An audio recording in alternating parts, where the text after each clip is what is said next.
Liebe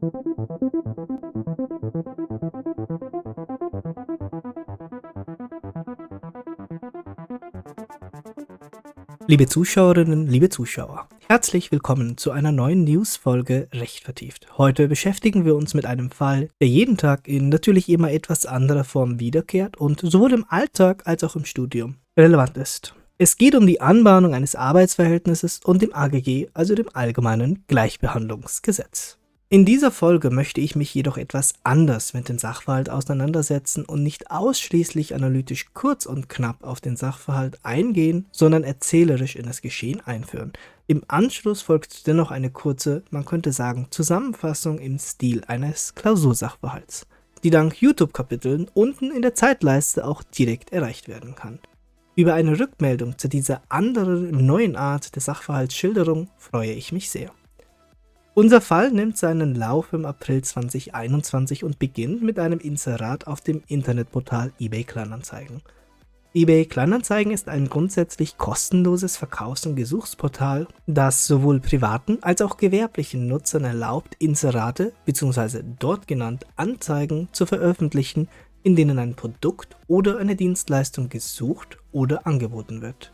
Mit im April 2021, zumindest laut Statistiker.com, 40,36 Millionen Nutzern und laut eBay Kleinanzeigen 709 Anzeigen die Minute findet man auf eBay Kleinanzeigen auch eine Menge Inserate, darunter auch Stellenanzeigen. eBay Kleinanzeigen ist kein Internetportal, das für das Aufgeben von Inseraten für Stellenanzeigen optimiert ist, denn anders als in anderen Online-Portalen gibt weder der Anzeigenersteller noch der potenzielle Interessent Informationen heraus. Für Anfragen ist weder ein Konto erforderlich, noch irgendeine andere qualifizierte Authentifizierung für eine der Parteien. Jeder kann eine Anzeige erstellen. Und das ist auch einer der Vorteile des Internetportals, denn der Zugang ist einfach. Einfacher als bei mancher Konkurrenz, die sowohl vom Anzeigenersteller als auch von potenziellen Interessenten weitere Informationen verlangen, was natürlich erstmals die Bereitschaft senkt. Einerseits sind Anzeigen auf eBay Kleinanzeigen schnell erstellt, aber auch schnell unprofessionell und wie wir noch sehen werden, können sie den Anzeigenersteller auch vor Gericht bringen. Unterwegs auf eBay Kleinanzeigen ist der spätere Kläger, im folgenden K. Er ist damals, also im April 2021, 27 oder 28 Jahre alt, also 1996 geboren, ledig und was in unserem Fall eine besondere Bedeutung innehat, männlich. Der Kläger ist gelehrter Industriekaufmann und absolviert zu diesem Zeitpunkt ein Fernstudium zum Wirtschaftsjuristen. Das erklärt zum Teil auch sein späteres Verhalten. Auf eBay Kleinanzeigen findet er eine Anzeige mit dem Titel, also dem Text, der in der Liste der Suchergebnisse angezeigt wird, Sekretärin gesucht. In der Beschreibung heißt es dann, wir suchen eine Sekretärin ab sofort, Vollzeit, Teilzeit, es wäre super, wenn Sie Erfahrung mitbringen. Und dann folgt der Standort. In der Stellenanzeige wird eine Sekretärin für einen familiengeführten Kleinbetrieb mit weniger als 10 Arbeitnehmern gesucht. Ein Kleinbetrieb, der eine Werkstatt unterhält und gebraucht Fahrzeuge verkauft. Der Kleinbetrieb in folgenden B ist etwa 250 Kilometer vom Wohnsitz des späteren Klägers entfernt. Die Anzeige hat der im Werkstattbereich des Betreibers beschäftigte Bruder der Geschäftsführung eingestellt. Dieses Inserat scheint den späteren Kläger anzusprechen und er nutzt das interne Kommunikationstool von eBay Kleinanzeigen, um den Anzeigenersteller zu schreiben. Am 26.04.2021 um 14:44 Uhr versendet K die erste Nachricht und schreibt: Hallo, ich habe gerade auf eBay Kleinanzeigen Ihre Stellenausschreibung gefunden, womit Sie eine Sekretärin suchen. Ich suche derzeit eine neue Wohnung im Umkreis und habe Interesse an Ihrer Stelle. Ich habe Berufserfahrung im Büro und kenne mich mit Word und Excel und Gesetzen gut aus. Lieferscheine und Rechnungen kann ich auch schreiben und sonst typische Arbeiten einer Sekretärin, die Sie fordern. Ich bewerbe mich hiermit auf Ihre Stelle. Suchen Sie nur ausschließlich eine Sekretärin, also eine Frau? In Ihrer Stellenanzeige haben Sie dies so angegeben. Ich habe eine kaufmännische abgeschlossene Ausbildung als Industriekaufmann. Über eine Rückmeldung würde ich mich sehr freuen. Ich wäre ab sofort verfügbar. Mit freundlichen Grüßen, K.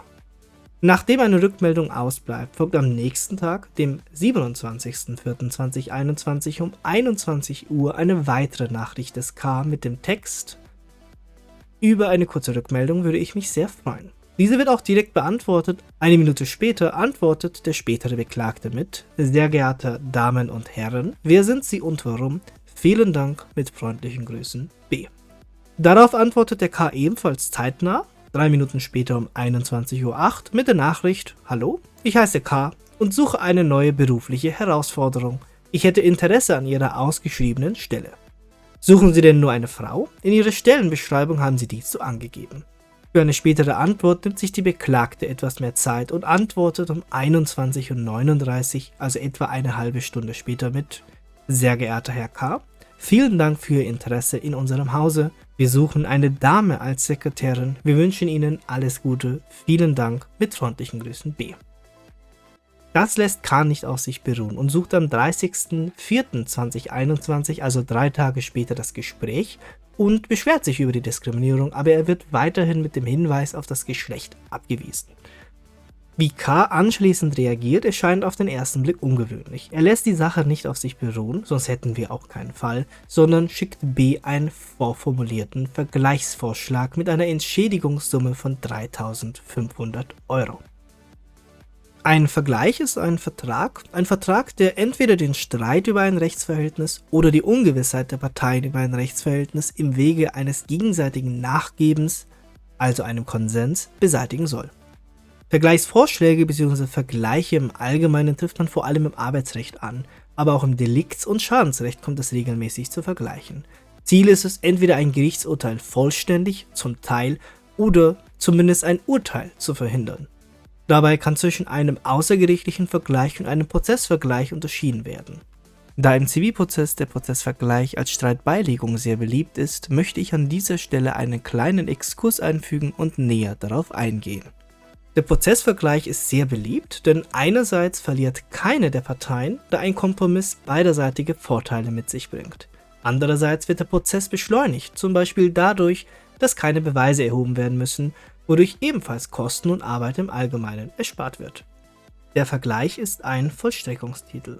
Das ergibt sich aus § 794 Absatz 1 Nummer 1 ZPO. § 794 ZPO trägt den Titel Weitere Vollstreckungstitel und stellt in Nummer 1 fest, dass die Zwangsvollstreckung auch auf Vergleiche stattfindet, die erstens zwischen den Parteien oder zwischen einer Partei und einem Dritten zur Beilegung des Rechtsstreits seinem ganzen Umfang nach oder in Betreff eines Teiles des Streitgegenstandes vor einem deutschen Gericht oder zweitens vor einer durch die Landesjustizverwaltung eingerichteten oder anerkannten Gütestelle abgeschlossen sind, sowie drittens aus Vergleichen, die gemäß § 118 Absatz 1 Satz 3 oder § 492 Absatz 3 zu richterlichen Protokoll genommen sind.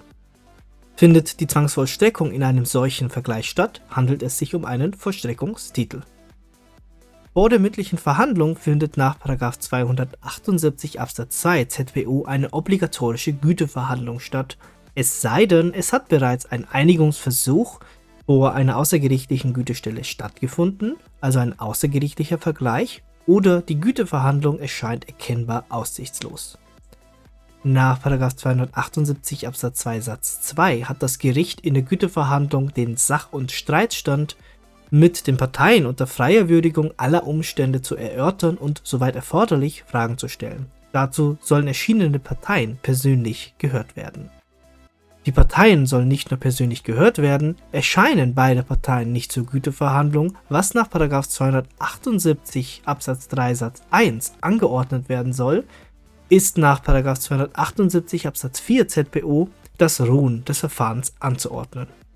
Auch außerhalb der obligatorischen Güteverhandlung ist das Gericht verpflichtet, auf einen Vergleich hinzuwirken. So heißt es in § 278 Absatz 1 ZPO, das Gericht soll in jeder Lage des Verfahrens auf eine gütliche Beilegung des Rechtsstreits oder einzelner Streitpunkte bedacht sein. Bei der Prüfung, ob ein wirksamer Prozessvergleich vorliegt, sind sowohl materielle als auch prozessuale Anforderungen zu prüfen. Der Prozessvergleich ist ein materiell-rechtlicher Vertrag nach § 779 BGB. In § 779 Absatz 1 BGB heißt es, ein Vertrag, durch den der Streit oder die Ungewissheit der Parteien über ein Rechtsverhältnis im Wege gegenseitigen Nachgebens beseitigt wird (Vergleich), ist unwirksam, wenn der nach dem Inhalt des Vertrags als feststehend zugrunde gelegte Sachverhalt der Wirklichkeit nicht entspricht und der Streit oder die Ungewissheit bei Kenntnis der Sachlage nicht entstanden sein würde. In Absatz 1 wird somit sowohl der Vergleich definiert als auch festgelegt, wann dieser unwirksam ist. Nämlich dann, wenn der zugrunde gelegte Sachverhalt falsch ist und bei Kenntnis hiervon der Vertrag nicht geschlossen worden wäre. Absatz 2 erweitert die Unwirksamkeit des Vergleichs. Der Ungewissheit über ein Rechtsverhältnis steht es gleich, wenn die Verwirklichung eines Anspruchs unsicher ist. Wie bei jedem Vertrag sind gewisse allgemeine Anforderungen zu beachten, wie die Wirksamkeit, wo die Paragraphen 145 folgende BGB, 164 folgende BGB und wie gesehen Paragraph 779 BGB eine wichtige Rolle spielen. Erforderlich ist, dass die Parteien des Prozessvergleichs über den Streitgegenstand verfügungsbefugt sind und dass ein gegenseitiges Nachgeben vorliegt. Das Nachgeben einer Partei muss nicht wirklich der Rede wert sein, es reicht der Verzicht auf einzelne untergeordnete Kostenpunkte bereits aus. Insbesondere in Verfahren gegen Großunternehmen, in denen keine Urteile auf Bundesebene von Seiten des beklagten Großunternehmens gewünscht waren und daher Vergleiche angestrebt wurden, liegt von Seiten des Klägers, beispielsweise dem Käufer eines vom Dieselskandal erfassten Kraftfahrzeugs, regelmäßig ein verhältnismäßig kleines Nachgeben vor. Eventuell zu beachten sind die Formvorschriften, wobei hier wiederum die Paragraphen 127a und Paragraph 278 Absatz 4 BGB zu beachten sind. Oftmals unterliegen Vergleiche einer aufschiebenden Bedingung und stellen sogenannte widerrufliche Vergleiche dar. Und zu denken ist auch an eine Anfechtung wegen Irrtum, arglistiger Täuschung oder widerrechtlicher Drohung. Hierbei eine Videoempfehlung. In der Newsfolge zum Urteil des Landgerichts Lübeck beschäftigen wir uns mit mehreren Fragen aus dem BGB AT und dem Mietrecht. Dabei geht es insbesondere auch um die Anfechtung wegen arglistiger Täuschung nach § 123 Absatz 1 Alternative 1 BGB, aber auch dem Rücktritt nach den Paragraphen 323, 324, 326 Absatz 5 BGB, der fristlosen Kündigung nach § 543 BGB, der ordentlichen Kündigung nach § 545 BGB und vor allem um die Minderung nach § 536 BGB. Willst du dein Wissen hierzu auffrischen, findest du das Video in der Infobox oder in der Kanalbeschreibung. Doch damit wieder zurück zum Prozessvergleich. Bei den materiellen Anforderungen zu beachten ist auch die uneingeschränkte Dispositionsfreiheit der Vertragsparteien. Ist der materiell-rechtliche Vertrag unwirksam, ist auch der prozessuale Prozessvergleich unwirksam. Wie schon angesprochen, liegt neben dem materiell-rechtlichen Vertrag auch ein Prozessvertrag vor. Diese erfordert zunächst einen anhängigen Rechtsstreit, über welchen ein Prozessvertrag geschlossen werden kann. Dieser muss dann zwischen den Parteien des Rechtsstreits sowie Dritten geschlossen werden. Alle Prozesshandlungsvoraussetzungen, also die Parteifähigkeit, gesetzliche Vertretung, Prozessvollmacht und Postulationsfähigkeit müssen vorliegen. Und der Prozessvertrag muss ordnungsgemäß protokolliert werden, was sich nach dem Paragraphen 160 folgende richtet. Ausnahmsweise ersetzt der Feststellungsbeschluss die Protokollierung nach § 278 Absatz 4 ZPO. Damit haben wir uns etwas vom eigentlichen Fall entfernt, denn K und B vereinbaren keinen Prozessvergleich, sondern K sendet dem B einen vorformulierten Vergleichsvertrag zu. Dieser kann ein Gerichtsverfahren vorbeugen oder ein anhängiges Verfahren ohne Mitwirken des Gerichts und gegebenenfalls im Geheimen beenden.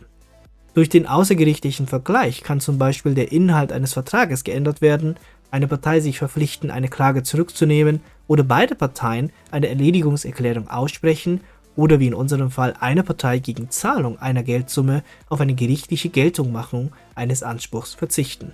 Doch auf die Zahlung von 3.500 € lässt sich B nicht ein. Rekapitulieren wir an dieser Stelle, was genau passiert ist. K., ein gelehrter Industriekaufmann, der ein Fernstudium zum Wirtschaftsjuristen absolviert, findet auf eBay Kleinanzeige folgende Stellenanzeige, die eine Sekretärin sucht und von der späteren Beklagten B., einem familiengeführten Kleinbetrieb mit weniger als 10 Arbeitnehmern, die eine Werkstatt unterhält und Gebrauchtfahrzeuge verkauft, aufgegeben worden ist. Über eBay Kleinanzeigen bewirbt sich K bei B. Seine in Anführungszeichen Bewerbung wird aber zurückgewiesen, weil nur eine Sekretärin und kein Sekretär gesucht wird. Wenige Tage später beschwert sich B telefonisch, wird aber ebenfalls abgewiesen. K sendet an B einen vorformulierten Vergleichsvertrag. mit einer Entschädigungssumme von 3.500 Euro. Diesen lehnt die B aber ab. In diesem Schreiben verwendet der K offensichtliche Textbausteine und ihm unterläuft dabei auch ein Fehler in einer Datumsangabe. Anschließend sendet die B dem K eine Einladung zu einem Vorstellungsgespräch. Dieses schlägt K jedoch aus und erhebt 2 Tage später am 11.06.2021 Klage vor dem Arbeitsgericht Elmshorn. K fordert Entschädigung wegen Diskriminierung in Höhe von 7.800 Euro. Die Klage wird jedoch als unbegründet abgewiesen, da K kein Bewerber sei und daher der persönliche Anwendungsbereich des Allgemeinen Gleichbehandlungsgesetzes nicht eröffnet sei. Hiergegen legt K Berufung vor dem Landesarbeitsgericht Schleswig-Holstein ein. Im Folgenden möchten wir uns das Urteil des Landesarbeitsgerichts Schleswig-Holstein anhand folgendes Schemas der Prüfung eines Anspruchs auf Entschädigung wegen Diskriminierung anschauen. Ein Anspruch aus dem Allgemeinen Gleichbehandlungsgesetz erfordert die Eröffnung des persönlichen und sachlichen Anwendungsbereichs. Der persönliche Anwendungsbereich bestimmt sich nach § 6 AGG und der sachliche Anwendungsbereich nach § 2 AGG. Auf die relevanten Normen gehe ich während der Subsumption bzw. Besprechung näher ein. Neben der Eröffnung des persönlichen und sachlichen Anwendungsbereichs ist ein Verstoß gegen das Benachteiligungsverbot des § 7 Absatz 1 AGG erforderlich. Ein solcher Verstoß erfordert das Vorliegen eines Diskriminierungsgrundes, dann eine Benachteiligung durch einen unmittelbaren Verstoß, mittelbaren Verstoß durch Belästigung oder sexuelle Belästigung oder der Anweisung zur Benachteiligung, geregelt in den Absätzen 1 bis 4 des § 3 AGG. Diese Benachteiligung kann jedoch durch einen sachlichen Grund gerechtfertigt sein, nämlich durch berufliche Anforderungen, Anforderungen an die Religion, Weltanschauung, das Alter oder durch positive Ausgleichsmaßnahmen. Zuletzt ist noch an die Beweislast des § 22 AGG zu denken. Die Eröffnung des persönlichen Anwendungsbereichs des AGG ist sowohl für den Kläger als auch für den Beklagten festzustellen und richtet sich nach § 6 AGG. Beginnen möchte ich mit dem K. In § 6 Absatz 1 Satz 1 heißt es, Beschäftigte im Sinne dieses Gesetzes sind erstens Arbeitnehmer. Ein Arbeitnehmer möchte K werden, aber so weit ist es nicht gekommen, sodass K kein Arbeitnehmer ist. Nummer 2 erfasst die zu ihrer Berufsbildung Beschäftigten, was mangels Beschäftigung ebenfalls nicht vorliegt. Und Nummer 3 erfasst Personen, die wegen ihrer wirtschaftlichen Unselbstständigkeit als Arbeitnehmer ähnliche Personen anzusehen sind. Zu diesen gehören auch die in Heimarbeit Beschäftigten und die ihnen Gleichgesinnten, doch auch das ist nicht gegeben. Satz 2 des § 6 Absatz 1 AGG erweitert den Kreis der vom persönlichen Anwendungsbereich erfassten Personen und regelt, dass als Beschäftigte auch die Bewerber für ein Beschäftigungsverhältnis gelten, sowie die Personen, deren Beschäftigungsverhältnis beendet ist. Die Frage ist somit, ob K ein Bewerber im Sinne des AGG ist. Nach stetiger Rechtsprechung ist die Bewerbereigenschaft formal danach zu bestimmen, ob ein Bewerbungsschreiben eingegangen und dem Arbeitgeber zugegangen ist. Als Bewerbungsschreiben kommt nur die Kommunikation über eBay Kleinanzeigen in Betracht, doch dass das bereits ein Bewerbungsschreiben darstellt, verneint das Arbeitsgericht Elmshorn. Es stellt fest, dass K kein weiteres konkretes Bewerbungsbegehren, abgesehen von der Frage, ob B nur eine Frau sucht, aufweist. Insbesondere keine Konkretisierung bzw. eine Vorstellung über die Person und Qualifikation des K in Bezug zur Stelle folgt und K keine Unterlagen und Nachweise einreicht.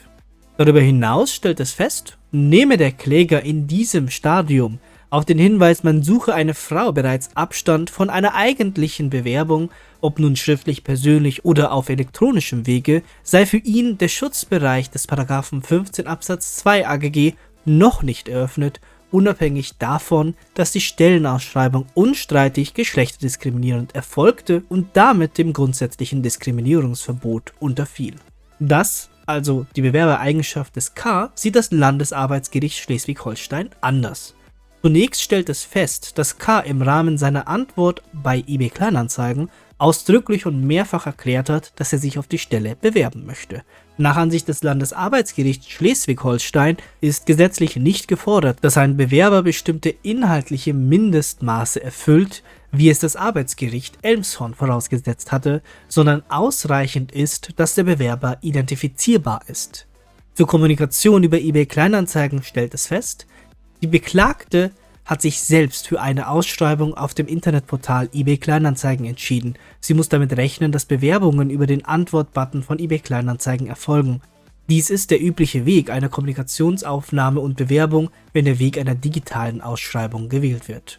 Im Ergebnis bejaht daher das Landesarbeitsgericht Schleswig-Holstein die Bewerbereigenschaft des K. Bevor wir fortfahren können, müssen wir die Eröffnung des persönlichen Anwendungsbereichs des AGG auch für den Beklagten prüfen. Absatz 2 des AGG besagt, Arbeitgeber (Arbeitgeber) im Sinne dieses Abschnitts sind natürliche und juristische Personen sowie rechtsfähige Personengesellschaften, die Personen nach Absatz 1 beschäftigen. Das können wir grundsätzlich bejahen. Hier erwartet uns noch ein kleines Problem. Vor Gericht führt die Beklagte aus, dass die Anzeige vom Bruder des Geschäftsführers aufgegeben wurde, der nur in der Werkstatt arbeitet, in solchen Fragen unerfahren ist und gar kein Bewerbungsverfahren eingeleitet werden sollte. Hierzu führt das Landesarbeitsgericht aus, die Beklagte muss sich das Verhalten des Bruders als Erfüllungsgehilfen nach § 278 BGB zurechnen lassen. Im Übrigen spricht der Wortlaut der Anzeige ganz deutlich für eine Aufforderung zur Bewerbung und damit für eine Stellenausschreibung. Somit können wir unproblematisch die Eröffnung des persönlichen Anwendungsbereichs bejahen. Erforderlich ist zudem die Eröffnung des sachlichen Anwendungsbereichs, was sich nach § 2 AGG richtet. In Absatz 1 heißt es, Benachteiligungen aus einem in § 1 genannten Grund sind nach Maßgabe dieses Gesetzes unzulässig in Bezug auf. Erwähnenswert sind hier die folgenden Nummern. Erstens, die Bedingungen einschließlich Auswahlkriterien und Einstellungsbedingungen für den Zugang zu unselbstständiger und selbstständiger Erwerbstätigkeit unabhängig vom Tätigkeitsfeld und beruflicher Position sowie für den beruflichen Aufstieg. Diese Nummer ist vorliegend einschlägig, klausurrelevant ist auch die Nummer 2. Die Beschäftigungs- und Arbeitsbedingungen einschließlich Arbeitsentgelt- und Entlassungsbedingungen, insbesondere in individual- und kollektivrechtlichen Vereinbarungen und Maßnahmen bei der Durchführung und Beendigung eines Beschäftigungsverhältnisses sowie beim beruflichen Aufstieg. Und die Nummer 8 sorgt dafür, dass das AGG auch im Schuldrecht wichtig ist. In Nummer 8 heißt es, den Zugang zu und die Versorgung mit Gütern und Dienstleistungen, die der Öffentlichkeit zur Verfügung stehen, einschließlich von Wohnraum. Nummer 8 ist neben Mietverhältnissen möglicherweise zum Beispiel beim Zugang zu einem Festival oder einer Diskothek wichtig. Vorliegend ist bereits Nummer 1 einschlägig, sodass wir uns die Frage stellen, ob eine Benachteiligung aus einem in § 1 genannten Grund vorliegt. In § 1 AGG heißt es, Ziel dieses Gesetzes ist, Benachteiligung aus Gründen der Rasse oder wegen ethnischer Herkunft, des Geschlechts, der Religion oder Weltanschauung, einer Behinderung, des Alters oder der sexuellen Identität zu verhindern oder zu beseitigen. Vorliegend ist offensichtlich eine Benachteiligung aus Gründen des Geschlechts gegeben. Kehren wir zurück zu unserem Schema, können wir als Zwischenergebnis festhalten, dass sowohl der persönliche als auch der sachliche Anwendungsbereich eröffnet ist und ein Diskriminierungsgrund gegeben ist. Zudem können wir feststellen, dass eine unmittelbare Benachteiligung vorliegt und diese nicht durch einen sachlichen Grund gerechtfertigt sein kann. Probleme mit der Beweislast gibt es nicht. An dieser Stelle sind wir jedoch noch nicht fertig. Wir müssen uns mit einem weiteren Punkt, dem Einwand des Rechtsmissbrauchs nach § 242 BGB beschäftigen. Nach ständiger Rechtsprechung des BGH ist ein Rechtsmissbrauch anzunehmen, wenn ein Bewerber sich nicht beworben hat, um die ausgeschriebene Stelle zu erhalten, sondern nur den formalen Status als Bewerber im Sinne des § 6 Absatz 1 Satz 2 AGG zu erhalten, mit dem Ziel, Ansprüche auf Entschädigung und/oder Schadensersatz geltend zu machen. Bevor wir über die Voraussetzungen des Einwands des Rechtsmissbrauchs reden können, müssen wir uns fragen, ob unionsrechtliche Bedenken gegen den Rechtsmissbrauchseinwand nach § 242 BGB bestehen. Hintergrund ist, dass das AGG auf Unionsrecht basiert und daher das Europarecht zu beachten ist. An dieser Stelle möchte ich nicht allzu tief auf die zugrunde liegende Richtlinie 2078 EG eingehen, was auch nicht erwartet wird, zumindest solange nicht Ausschnitte aus der Richtlinie abgedruckt sind. Zunächst kann festgestellt werden, dass das Verbot des Rechtsmissbrauchs ein anerkannter Grundsatz des Unionsrechts ist und nach ständiger Rechtsprechung des EuGH eine betrügerische oder missbräuchliche Berufung auf das Unionsrecht nicht gestattet ist. Darüber hinaus ergibt sich aus der ständigen Rechtsprechung des EuGH vergleichbar strenge Anforderungen an den Einwand des Rechtsmissbrauchs. Für den konkreten Fall stellt das Landesarbeitsgericht Schleswig-Holstein fest, dass eine Person, die mit ihrer Bewerbung nicht die betreffende Stelle erhalten, sondern nur die formale Position eines Bewerbers im Sinne des Paragraphen 6 Absatz 1 Satz 2 AGG erhalten will, mit dem allgemeinen Ziel, eine Entschädigung oder Schadensersatz nach Paragraph 15 Absatz 1 oder Absatz 2 AGG geltend zu machen, auch nach Unionsrecht missbräuchlich handelt. Somit können wir unionsrechtliche Bedenken gegen den Rechtsmissbrauchseinwand verwerfen und mit den eigentlichen Voraussetzungen des Rechtsmissbrauchseinwands fortfahren. Diese unterteilen sich in einen objektiven und subjektiven Tatbestand. Von der B werden einige Punkte angeführt, die objektiv den Einwand des Rechtsmissbrauchs begründen können. Zunächst soll K durch mehrfaches Nachfragen, ob die B nur eine Frau als Sekretärin suche, eine Absage bewusst provoziert haben.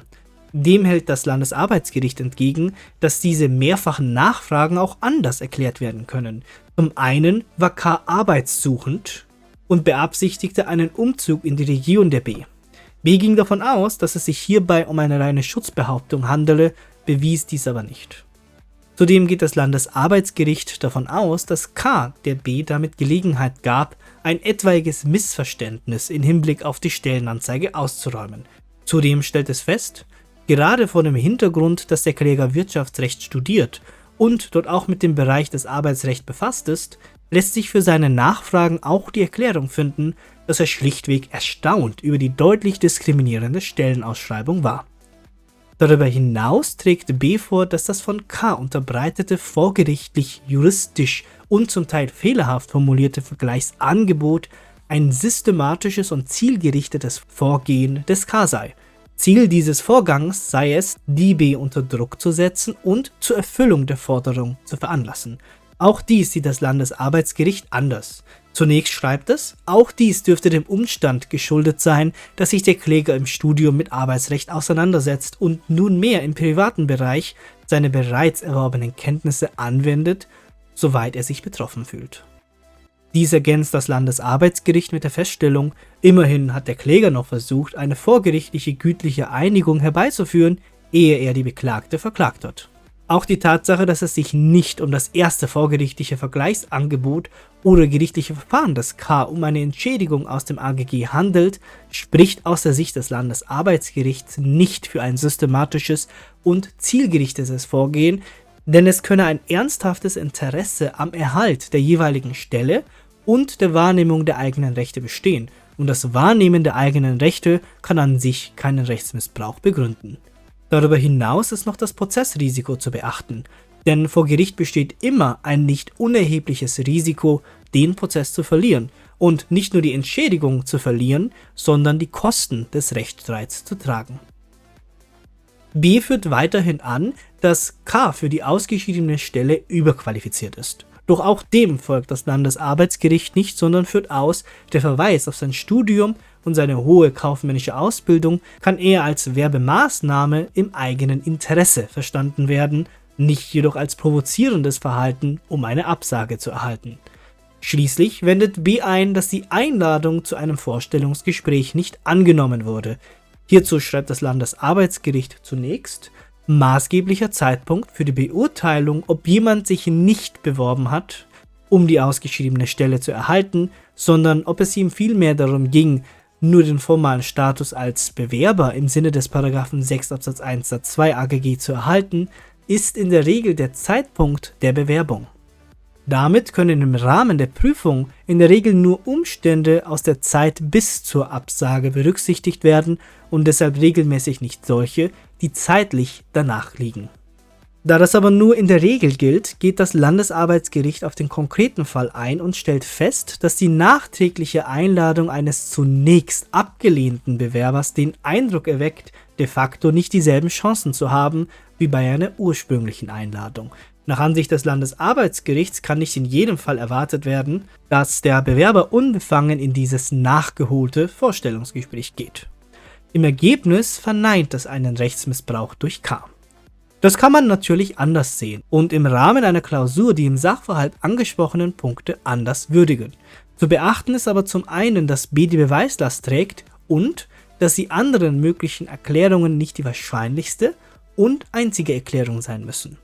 Das Landesarbeitsgericht verurteilt die B im Ergebnis wie von K gefordert zu einer Entschädigung in Höhe von 3,0 Monatsmieten mit je 2.600 € zu einer Gesamtsumme von 7.800 €.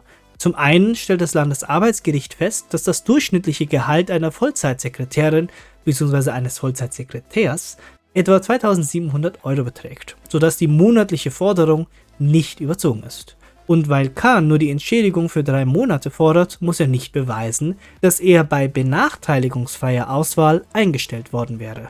Damit können wir zusammenfassen, was die wichtigsten Punkte dieses Falles waren. Zum einen sollte mitgenommen werden, dass vor der Prüfung eines Verstoßes gegen das Benachteiligungsverbot des § 7 Absatz 1 AGG die Eröffnung des persönlichen und sachlichen Anwendungsbereichs für den Beschäftigten und Arbeitgeber geprüft werden muss. Eine Stütze ist hierbei immer die Gliederung des AGG. Ein Schwerpunkt kann darin liegen, ob es sich bereits um eine Bewerbung handelt. Hier helfen die im Sachverhalt angeführten Punkte. Merken sollte man sich, dass die Bewerbereigenschaft formal danach zu bestimmen ist, ob ein Bewerbungsschreiben eingegangen und zugegangen ist. Im AGG ist grundsätzlich immer an den Einwand des Rechtsmissbrauchs zu denken, mit der Besonderheit, dass zu prüfen ist, ob unionsrechtliche Bedenken gegen die Anwendung sprechen. Im objektiven Tatbestand des Rechtsmissbrauchs ist auf die aufgeführten Punkte einzugehen, die einen Rechtsmissbrauch begründen können und festzustellen, ob diese ein rechtsmissbräuchliches Verhalten begründen oder ob alternative Erklärungen ersichtlich sind. Damit sind wir am Ende dieser Folge angekommen. Möchtest du etwas nachlesen, beispielsweise eine der Zitate oder eine der vorherigen Übersichten herunterladen, findest du diese im begleitenden Artikel auf unserer Webseite www.recht-vertieft.de. Zum ersten Mal findest du zusätzlich zu dem Beitrag auch ein Quiz, mit dem du dein Wissen zum AGG auf die Probe stellen kannst. Ich hoffe, dir hat diese Folge von Recht vertieft gefallen und ich würde mich sehr über deine Rückmeldung in Form eines Likes oder eines Kommentars freuen. Vielen Dank für die Aufmerksamkeit und bis zum nächsten Mal bei Recht vertieft.